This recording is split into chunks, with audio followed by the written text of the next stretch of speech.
wabarakatuh. Pertemuan kali ini adalah pertemuan perdana saya dengan kalian di kelas 11 tentang materi laju reaksi. Ini pertemuan perdana Ibu dengan adik-adik sekalian. Perkenalkan, nama Ibu Putri Zulia Nur Afandi. Sama-sama membacakan basmalah bersama. Bismillahirrahmanirrahim. Semoga kita diberikan kemudahan untuk memahami materi laju reaksi. Tujuan pembelajaran kita hari ini menjelaskan konsep laju reaksi. Sebelum masuk ke materi konsep laju reaksi, di sini Ibu akan sedikit mengulang kembali materi yang pernah kalian dapat di kelas 10 tentang kemolaran. Kemolaran menyatakan jumlah mol zat terlarut dalam 1 liter larutan, di mana kemolaran ini dinyatakan dalam satuan molaritas atau M. Ada beberapa rumus untuk mencari molaritas. Yang pertama, M sama dengan N per V. Yang kedua, M sama dengan massa per mR dikali 1000 per volume. Yang ketiga, V1 kali M1 sama dengan V2 kali M2, yang kita kenal yaitu rumus pengenceran. Yang keempat yaitu M campuran atau molaritas campuran,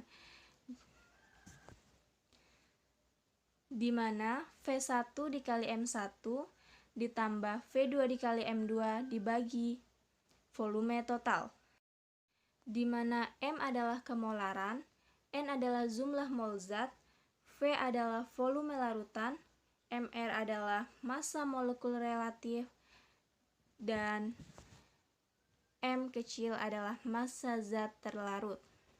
Berikut adalah contoh soal tentang molaritas, yang mana soal tersebut adalah sebanyak 16,4 gram CaNO3 2 kali, atau bisa disebut kalsium nitrat, dilarutkan dalam air hingga volumenya menjadi 250 ml. Jika diketahui atom relatif Ca sama dengan 40, nitrogen sama dengan 14, dan oksigen sama dengan 16, konsentrasi larutan tersebut adalah, jawabannya kita pertama-tama harus mencari massa molekul relatif dari CaNO3 2 kali, yang mana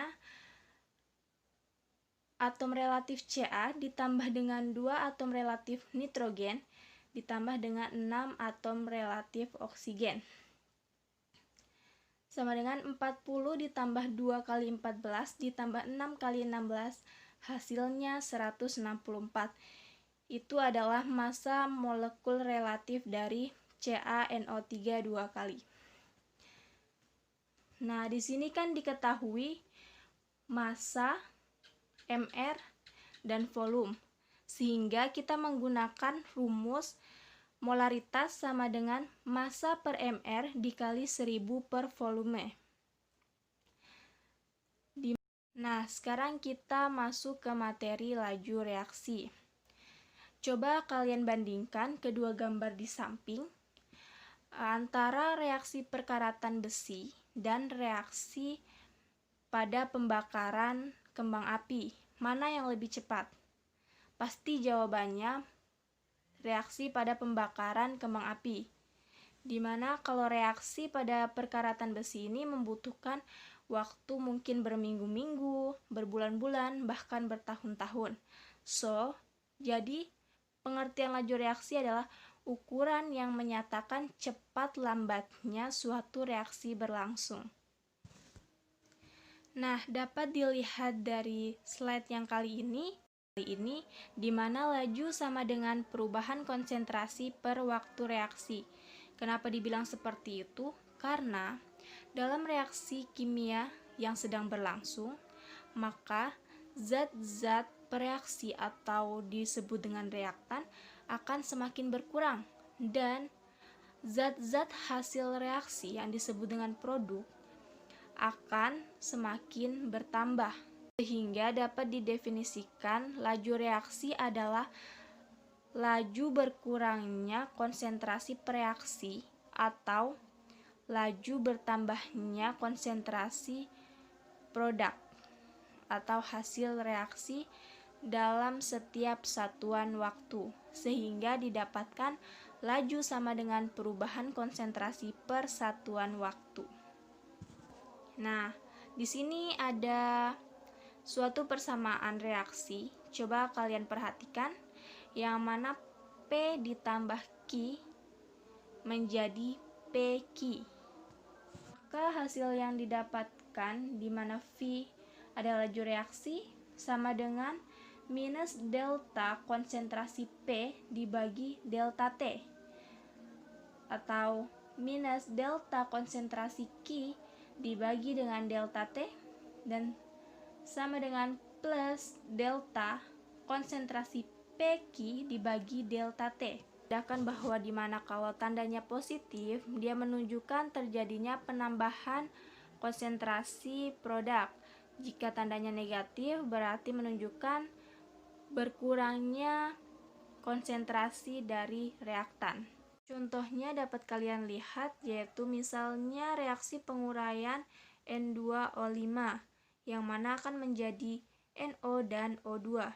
Dapat dilihat di persamaan yang sudah tertera di sini. Nah, di situ persamaannya adalah 2N2O5 akan menghasilkan 4NO dan 3O2.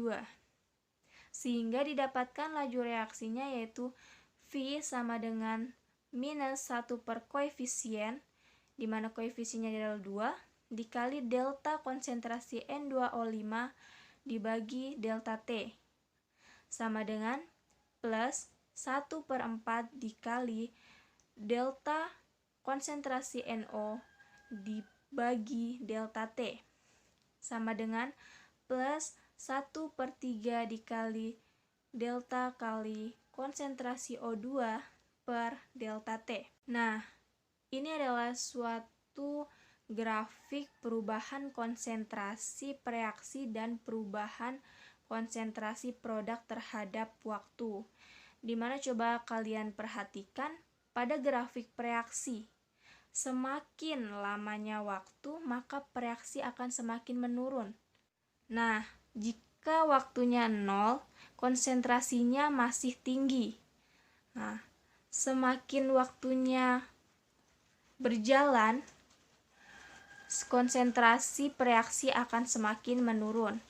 Berbanding terbalik dengan konsentrasi produk, dimana kalau konsentrasi produk itu semakin waktunya lama, maka konsentrasi produknya akan semakin banyak jumlahnya. Bisa dilihat di grafik tersebut. Nah, di sini kalau misal grafik ini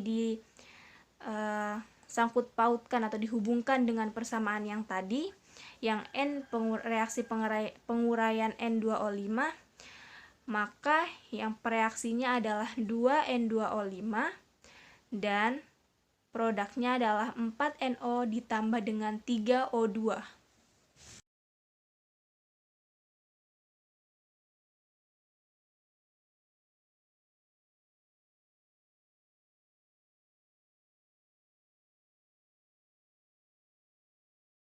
Selanjutnya adalah persamaan laju reaksi, di mana terdapat reaksi PA ditambah QB menjadi RC ditambah SD, di mana P, Q, R, dan S adalah koefisien.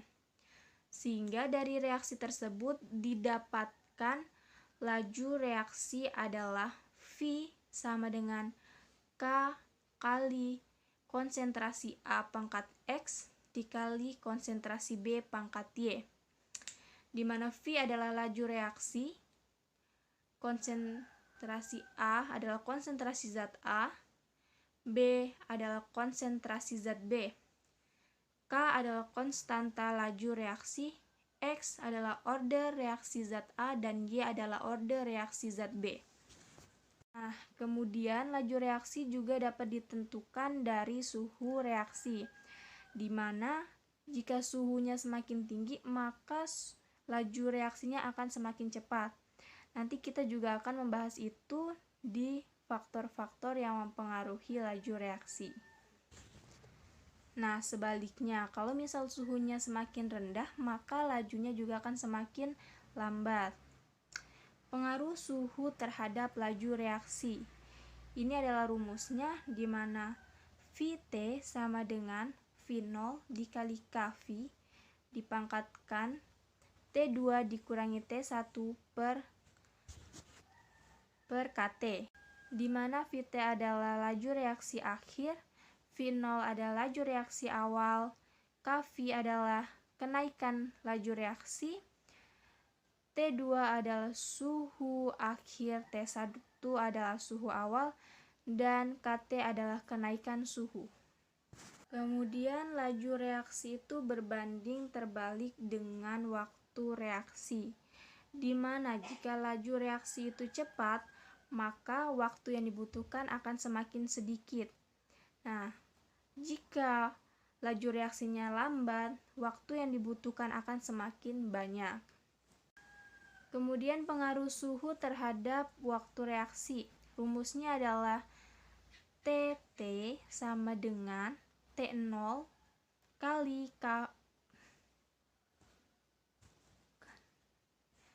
Rumusnya adalah Tt sama dengan T0 dikali 1 per Kv dipangkatkan T2 kurang T1 per Kt, di mana Tt adalah waktu akhir, T0 adalah waktu awal, Kv adalah kenaikan laju reaksi, T2 adalah suhu akhir, T1 adalah suhu awal, dan Kt adalah kenaikan suhu.